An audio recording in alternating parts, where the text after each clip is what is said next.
everyone, welcome back to our channel. അപ്പോൾ ഇന്ന് നമ്മൾ ഈ ഒരു ഡ്രസ്സിന്റെ ഫ്രണ്ട് ഭാഗത്ത് ചെയ്തിരിക്കുന്ന ഒരു ഹാൻഡ് എംബ്രോയിഡറി ഇല്ലേ അതാട്ട ചെയ്യാൻ പോകുന്നത്. ഈ ഒരു വീഡിയോയിൽ മെയിൻ ആയിട്ടും ആ ഒരു പൂവ് എങ്ങനെയാണ് ഹാൻഡ് എംബ്രോയിഡറി ചെയ്യണതെന്നാണ് ഞാൻ കാണിക്കുന്നത്. ഈ ഡ്രസ്സിന്റെ ഈ ഒരു ഭാഗത്തായിട്ടാണ് ഞാൻ ചെയ്തേക്കുന്നത്. പിന്നെ ഈ പൂവിന് ചെയ്യാനായിട്ട് ഞാൻ റെഡ് കളർ ചൂസ് ചെയ്യാൻ കാരണം എന്താണെന്ന് വെച്ച് കഴിഞ്ഞാൽ ഈ ഡ്രസ്സിന്റെ അറ്റത്തായിട്ട് ഇതേപോലെ റെഡ് കളർ ഉണ്ടായിരുന്നു. അതുകൊണ്ടിട്ടാണ് ഞാൻ റെഡ് കളർ ത്രെഡ് ചൂസ് ചെയ്തത്.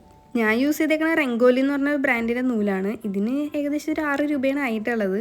ഹാൻഡ് എംബ്രോയിഡറി ആദ്യമായിട്ട് ചെയ്യണവർക്ക് പോലും ഈസി ആയിട്ട് ചെയ്യാൻ പറ്റുന്ന രീതിയിലാണ് ഈ വീഡിയോ ഞാൻ കംപ്ലീറ്റ് ആയിട്ട് എക്സ്പ്ലെയിൻ ചെയ്തേക്കുന്നത്. അപ്പോൾ വീഡിയോ ഫുള്ള് കണ്ടു കഴിയുമ്പോഴത്തേക്കും ലൈക്ക് ചെയ്യാനും സബ്സ്ക്രൈബ് ചെയ്യാനും പിന്നെ നിങ്ങളുടെ അഭിപ്രായങ്ങൾ കമൻറ്റ് ചെയ്യാനും മറക്കരുത് കേട്ടോ. ഒരുപാട് പേർക്കുള്ള ഒരു ഡൗട്ടാണ് ഹാൻഡ് എംബ്രോയിഡറി ചെയ്യുമ്പോഴത്തേക്കും എങ്ങനത്തെ നീഡിലാണ് യൂസ് ചെയ്യേണ്ടതെന്ന്. ഞാൻ നോർമലായിട്ടുള്ള നീഡിൽസാണ് യൂസ് ചെയ്യാറ്. അത് വെച്ചിട്ടും നന്നായിട്ട് ഹാൻഡ് എംബ്രോയിഡറി ചെയ്യാൻ പറ്റും. പിന്നെ ഞാൻ എംബ്രോയിഡറി ചെയ്യാൻ തുടങ്ങുന്നതിന് മുന്നേ ആയിട്ട് റഫായിട്ടൊന്ന് വരച്ചിടാറുണ്ട്. ഇപ്പോൾ ഇവിടെ നമ്മൾ പൂവ് വരക്കണുണ്ടിട്ട് പൂവ് ഏത് സൈസിൽ വേണം, എത്ര പെറ്റൽ വേണം എന്നുള്ളതൊക്കെ ഞാൻ ഇവിടെ ജസ്റ്റ് ഒന്ന് വരച്ചിടുന്നുണ്ട്. ഇത് വരക്കാനായിട്ട് ഏതെങ്കിലും ഭയങ്കര ലൈറ്റ് ആയിട്ടുള്ള പെൻസിൽ അല്ലെങ്കിൽ ചോക്കൊക്കെ യൂസ് ചെയ്യാം. അതല്ലെങ്കിൽ ഒരു A4 സൈസ് പേപ്പർ എടുത്തിട്ട് നല്ല വൃത്തിക്ക് പൂവൊക്കെ വരച്ചിട്ട് ഒരു കാർബൺ പേപ്പർ വെച്ച് കോപ്പി ചെയ്താൽ മതി. തുണിയിൽ പെൻസിലും പേനയൊക്കെ വെച്ച് വരച്ച് കഴിയുമ്പോൾ അതൊക്കെ പോകുമെന്ന് ഡൗട്ട് ഉള്ളവരാണെങ്കിൽ അത് നന്നായിട്ട് പോവുകയൊക്കെ ചെയ്യും. പക്ഷെ എന്നാലും കുറച്ച് പേടിയുള്ള ആൾക്കാരാണെങ്കിൽ അത് ചെയ്യാതെ ഡയറക്റ്റ് തുടങ്ങിയാലും കുഴപ്പമൊന്നുമില്ല. പക്ഷെ ചെയ്ത് തുടങ്ങുമ്പോൾ ഏകദേശം ഒരു ഐഡിയ വേണം കേട്ടോ. എവിടെയൊക്കെ പൂവ് വേണം, ഏത് സൈസിൽ പൂവ് വേണം എന്നൊക്കെ. അല്ലെങ്കിൽ ലാസ്റ്റ് ആകുമ്പോഴത്തേക്ക് നന്നായിട്ട് കുളമായി പോകും. നൂല് കോർക്കണ വരെയൊക്കെ ഓക്കെ. നൂല് കോർത്ത് ചെയ്യുമ്പോഴത്തേക്കാണ് ഏറ്റവും അധികം പേർക്ക് മിസ്റ്റേക്ക് വരുന്ന ഒരു ഭാഗം. നോർമലി നമ്മൾ നൂല് കെട്ടണ പോലെ കെട്ടാനേ പാടില്ല.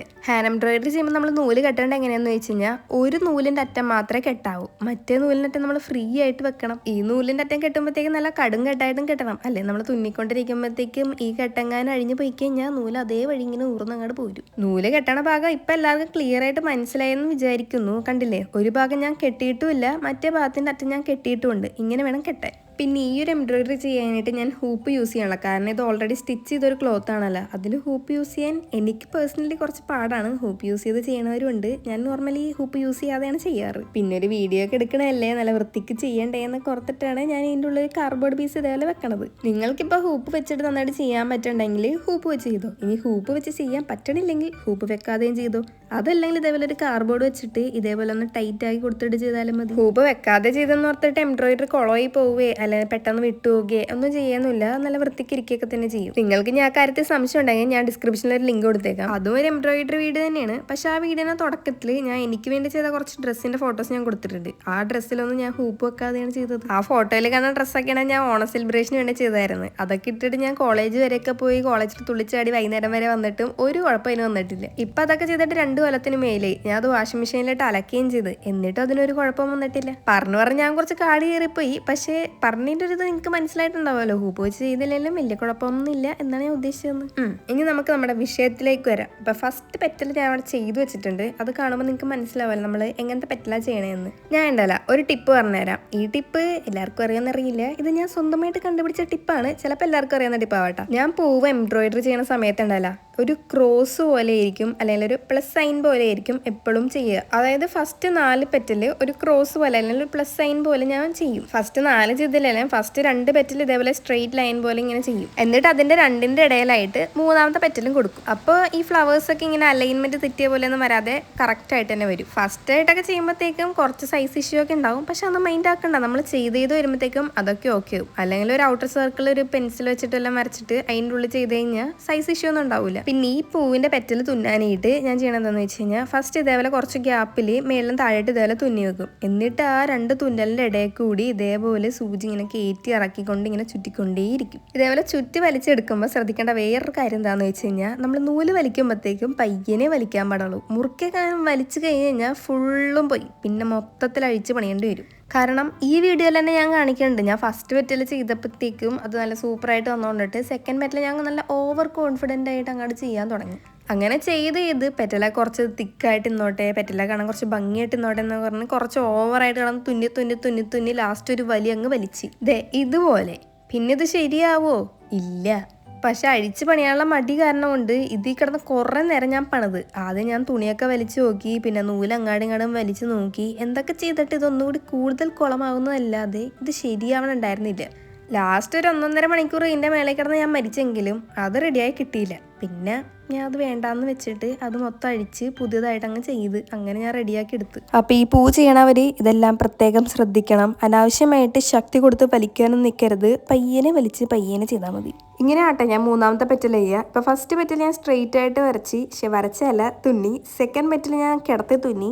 അതിൻ്റെ രണ്ടിൻ്റെ ഇടയിലായിട്ടാണ് മൂന്നാമത്തെ പെറ്റിൽ ഞാൻ കൊടുക്കുന്നത്. അപ്പോൾ കണ്ട അലൈൻമെൻറ്റ് ഇഷ്യൂ ഒന്നും ഉണ്ടാവില്ല, കറക്റ്റായിട്ട് വരും. നേരത്തെ ഞാൻ റെക്കോർഡ് ചെയ്ത 2 വോയിസിലും എൻ്റെ വോയിസിന് ചെറുതായിട്ട് ഇവിടേക്ക് ഒരു വ്യത്യാസമുള്ള പോലെ ഉണ്ട്. ചിലപ്പോൾ നിങ്ങൾക്ക് തോന്നിയേക്കാം, ചിലപ്പോൾ നിങ്ങൾക്ക് തോന്നില്ല. അത് വേറൊന്നുമല്ല, ഞാൻ ഫോണിൻ്റെ ആംഗിളൊന്നും ചെറുതായിട്ട് മാറ്റി പിടിച്ചതാണ്. അപ്പോഴത്തേക്കും സൗണ്ടിന് എന്തോ വ്യത്യാസം വന്നു. പിന്നെ ഈ വീഡിയോ പബ്ലിഷ് ചെയ്യണ സമയത്ത് എൻ്റെ ലോയലായിട്ടുള്ള സബ്സ്ക്രൈബേഴ്സൊക്കെ വിചാരിക്കുന്നുണ്ടാവും, ഒരു മാസമായിട്ട് ഈ ചേച്ചി ഇത് എവിടെയായിരുന്നു. എക്സാം ആണ്, എക്സാം കഴിഞ്ഞ് വരാം എന്നൊക്കെ പറഞ്ഞ് പോയതാണ്. ഇപ്പം മെയ് കഴിയാറായിട്ടും ഈ ചേച്ചി ഇപ്പോഴാണ് വരണേന്നൊക്കെ നിങ്ങളിപ്പോൾ ചിന്തിക്കുന്നുണ്ടാവും. ഞാൻ ശരിക്കും ഇത്ര നാൾ വീഡിയോ ഇടാഞ്ഞിരുന്നത് എന്താണെന്നറിയോ? കാരണം എന്താണെന്ന് വെച്ച് കഴിഞ്ഞാൽ കുറച്ച് നാൾ ഞാൻ പരീക്ഷ എന്നൊരു ബ്രേക്ക് എടുത്ത് പോയപ്പോഴത്തേക്കും എനിക്ക് മടി അങ്ങ് പിടിച്ച്. അല്ലെങ്കിൽ തന്നെ എനിക്ക് വീഡിയോസ് ഇടാൻ മടിയാണ്. അതിൻ്റെ ഇടയിൽ എക്സാം എന്ന് പറഞ്ഞിട്ട് ഞാൻ ബ്രേക്കും കൂടി എടുത്തപ്പോഴത്തേക്കും എൻ്റെ ഈ മടി അങ്ങ് കുറച്ചും കൂടി അങ്ങോട്ട് കൂടി. പിന്നെ ഈ ഒരു ചാനൽ ഞാൻ തുടങ്ങാൻ കാരണം എനിക്ക് ഇതേപോലെ ഇങ്ങനെ വീഡിയോസ് എടുക്കാനും എഡിറ്റ് ചെയ്യാനും പോസ്റ്റ് ചെയ്യാനൊക്കെ ഇഷ്ടമുള്ളതാണ് ഞാൻ ചാനൽ തുടങ്ങിയത്. പക്ഷേ ഇത് 2-3 കൊല്ലമൊക്കെ അടുപ്പിച്ച് ചെയ്യുമ്പോഴത്തേക്ക് ആർക്കാണെങ്കിലും ബോറടിക്കൂലേ? അങ്ങനെ എനിക്കും ബോറടിച്ച് തുടങ്ങി. പിന്നെ ഓരോ വട്ടം ഇതേപോലെ നിർത്തി പോവാന്ന് ഞാൻ ചിന്തിക്കുമ്പോഴത്തേക്കും ആരെങ്കിലും ഒരു കമൻറ്റ് ഇടുമ്പോഴത്തേക്കും അത് കാണുമ്പോഴത്തേക്കും എനിക്ക് വീണ്ടും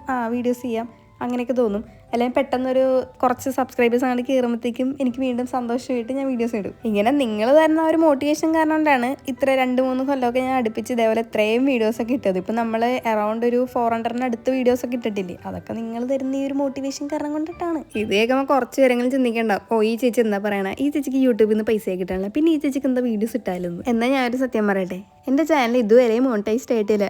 മോണിറ്റൈസ്ഡ് ആയിട്ടില്ല എന്ന് മാത്രമല്ല, അതിൻ്റെ ഒരു 7 അയലത്ത് പോലെ ഞാൻ എത്തിയിട്ടില്ല. ഇനിയും കുറേ വ്യൂസൊക്കെ കിട്ടിയാലാണ് എൻ്റെ ചാനലൊന്ന് മോണിറ്റൈസ്ഡ് ആവുകയുള്ളൂ. അപ്പം തന്നെ മനസ്സിലാക്കാമല്ലോ, നിങ്ങളുടെ ഓരോരുത്തരുടെയും സപ്പോർട്ട് കാരണം കൊണ്ട് മാത്രമാണ് ഇത്രയും വർഷം ഞാൻ വീഡിയോസ് കിട്ടിയത്. പിന്നെ എക്സാം ആണെന്ന് പറഞ്ഞിട്ട് ബ്രേക്ക് എടുത്തത്. എക്സാം ആണെങ്കിലും ഞാൻ വീഡിയോസ് പോസ്റ്റ് ചെയ്യണ്ടായിരുന്നു. കൺസിസ്റ്റൻ്റ് ആയിരുന്നില്ല, പക്ഷെ എന്തായാലും ഞാൻ വീഡിയോസ് പോസ്റ്റ് ചെയ്യണ്ടായിരുന്നു. എങ്കിൽ പോലും ഡെയിലി ഞാൻ നോക്കുമ്പോഴത്തേക്കും 10-20 പേരൊക്കെ വെച്ചിട്ടായിരുന്നു അൺസബ്സ്ക്രൈബ് ചെയ്ത് പോയിക്കൊണ്ടിരുന്നത്. അത് കണ്ടപ്പോൾ എനിക്ക് ശരിക്കും വിഷമമായി. ആ ഒരു ടൈമിൽ കമൻസ് നന്നായിട്ട് കുറഞ്ഞു, അൺസബ്സ്ക്രൈബേഴ്സിൻ്റെ എണ്ണവും കൂടി, പോരാതെ തന്നെ അതിൻ്റെ ഇടയിൽ എക്സാമും.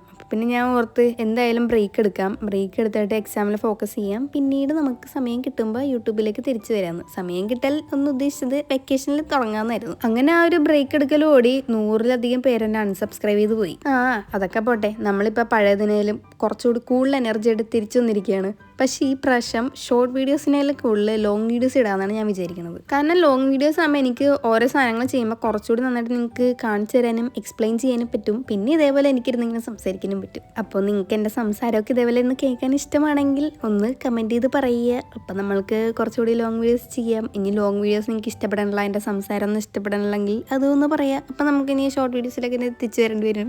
ഷോർട്ട് വീഡിയോസ് ഇല്ലയെന്ന് പറഞ്ഞാൽ ഒട്ടും ഷോർട്ട് വീഡിയോസ് ഇടൂല എന്നല്ല, ഷോർട്ട് വീഡിയോസ് ഉണ്ടാകും. പക്ഷേ കൂടുതൽ ഞാൻ ലോങ് വീഡിയോസ് ചെയ്യാനാണ് ഉദ്ദേശിക്കുന്നത്. അപ്പോൾ ലോങ് വീഡിയോസ് ചെയ്യാനായിട്ട് എനിക്ക് അധികം ഐഡിയയും പ്ലാനൊന്നും ഇല്ല. നിങ്ങൾക്ക് എന്തെങ്കിലും ഐഡിയാസ് ഒക്കെ ഉണ്ടെങ്കിൽ അതൊക്കെ ഒന്ന് കമൻറ്റ് ചെയ്ത് പറഞ്ഞാൽ നമുക്കതൊക്കെ ട്രൈ ചെയ്യാം. അപ്പോൾ പറഞ്ഞ് നമ്മുടെ 2 പൂവിൻ്റെ എംബ്രോയിഡറി ഇവിടെ കഴിഞ്ഞ്. എംബ്രോയിഡറി ചെയ്ത് കഴിയുമ്പോൾ ഞാൻ ലാസ്റ്റ് നൂല് ഇതേപോലെ ആട്ടാ കിട്ടുക. ഇതേപോലെ ഇങ്ങനെ കടുങ്കട്ടിട്ട് കെട്ടി കൊടുത്തിട്ട് ബാക്കി വരുന്ന നൂല് ഞാൻ ഇതേപോലെ കട്ട് ചെയ്ത് കളയും. നമ്മൾ ഫസ്റ്റ് നൂല് കെട്ടിയപ്പോഴത്തേക്കും നൂലിൻ്റെ ഒരറ്റം മാത്രമല്ലേ കെട്ടിയിട്ടുണ്ടായിരുന്നത്. അപ്പം നമ്മൾ ഇതേപോലെ തുന്നി വരുമ്പോഴത്തേക്കും നൂല് കംപ്ലീറ്റ് ആയിട്ട് തീരും. അതായത് കെട്ടാത്ത ആ ഒരു അറ്റം ലാസ്റ്റ് ആകുമ്പോഴത്തേക്ക് എത്തും. ആ ഒരു അറ്റമാണ് നമ്മൾ ഇതേപോലെ കടുങ്കട്ടിട്ട് കെട്ടിക്കൊടുക്കും. പിന്നെ ഇടയിലൊക്കെ വെച്ച് നൂല് തീർന്നു പോയാലും ഇതേപോലെ കടുങ്കട്ടിട്ട് കെട്ടി കൊടുത്തിട്ട് പിന്നെ പുതിയ നൂലെടുത്തിട്ട് വീണ്ടും തുടങ്ങിയാൽ മതി. അപ്പം എല്ലാവർക്കും മനസ്സിലായെന്ന് ഞാൻ വിചാരിക്കുന്നു. മനസ്സിലായിട്ടുണ്ടെങ്കിൽ ഒന്ന് കമൻറ്റ് ചെയ്ത് പറയാട്ടാ. പിന്നെ ഇത് നിങ്ങൾക്ക് കണ്ടിട്ട് മനസ്സിലായില്ലെങ്കിൽ ഈ കംപ്ലീറ്റ് എംബ്രോയിഡറിയുടെ വീഡിയോ അൺഎഡിറ്റഡ് ആയിട്ട് ഞാൻ ഉടനെ പോസ്റ്റ് ചെയ്യും. അത് കുറച്ച് ലെങ്തി ആയിരിക്കും, പക്ഷേ പോസ്റ്റ് ചെയ്യും. അത് കണ്ടാൽ നിങ്ങൾക്ക് എന്തായാലും മനസ്സിലാവും. അപ്പോൾ ഒരു ലൈക്കും സബ്സ്ക്രൈബും കമൻറ്റും മറക്കണ്ട. അടുത്ത വീഡിയോ ആയിട്ട് ഉടനെ വരാം.